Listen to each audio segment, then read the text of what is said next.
কেরানীগঞ্জের কালিন্দী ইউনিয়নের মুক্তিবাগের গোকপাড়ের এই বাড়িটিতে গেল ২৫ ডিসেম্বর গৃহশিক্ষিকার বাসায় পড়তে যায় স্কুল শিক্ষার্থী জোবাইদা রহমান ফাতেমা। এরপর আর খোঁজ না মিললে তাকে খুঁজতে যায় ফাতেমার মা রোকেয়া রহমান। একই সঙ্গে নিখোঁজ হন মা মেয়ে দুজনেই।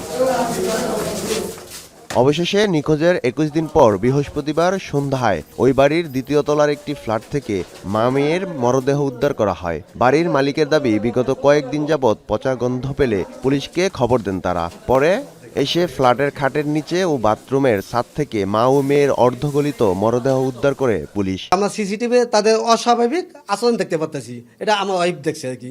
ওয়াইফ দেখার সাথে সাথে আমাকে ফোন দিছে যে একটু তাড়াতাড়ি আসো, দোতলা সম্ভবত কোনো অকারণ ঘটাইছে, তারা গেট খুলতেছে না, কান্নাকাটি করতেছে। না, ঘটনা ঘটার পরে তো ওনারা বেড়াইতে গেছিল, ২-৩ দিন আগে আইছে।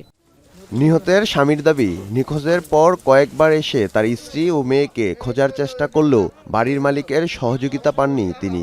বারবার পুলিশের দ্বারস্থ হলেও বিষয়টি আমলে নেয়নি পুলিশ, এমন অভিযোগও করেন তিনি। সন্দেহ থেকে যখন কোনোভাবে উনি এটা মুখ খুলতেছে না, তখনই তারপরে আমি জিডি করলাম। জিডি করতে গেছি পরে তখন বলতে কি যে আপনাকে আমার শুধু চার্জ করেছিল যে আপনার পারিবারিক কোনো সমস্যা আছে কিনা, এই জন্য তারা চলে গেছে, কোথাও পালাই আছে, আত্মগোপনে আছে। আত্মগোপনে তাহলে কীভাবে বাই করবো, আমরা পুলিশ তো আর ফেরেশতা না।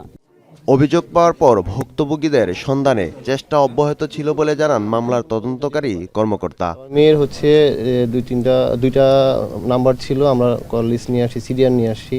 পরবর্তী দুপুর 12টার পর থেকে আমরা তার কোনো লোকেশন পাইনি। আমরা এটা নিয়ে কাজ করতেছিলাম। মা তার ভাড়াটিয়া বাসা থেকে বের হয়েছে। আমরা ওইটা থেকে আমরা ফুটেজ সংগ্রহ করার চেষ্টা করতেছি। আমি চেষ্টা করছি, কিছু ফুটেজ আমরা পাইছি, কিন্তু আমরা লাস্ট পর্যন্ত পৌঁছাইছি এটা পাইনি আমরা। এ ঘটনায় প্রাথমিকভাবে অভিযুক্ত গৃহশিক্ষিকা সহ 4 জনকে হেফাজতে নেওয়া হয়েছে বলে জানান কেরানীগঞ্জ মডেল থানার ওসি। আমরা মনে করছি যে এরা জড়িত, আমরা ওইটা নিয়ে কাজ করতেছি।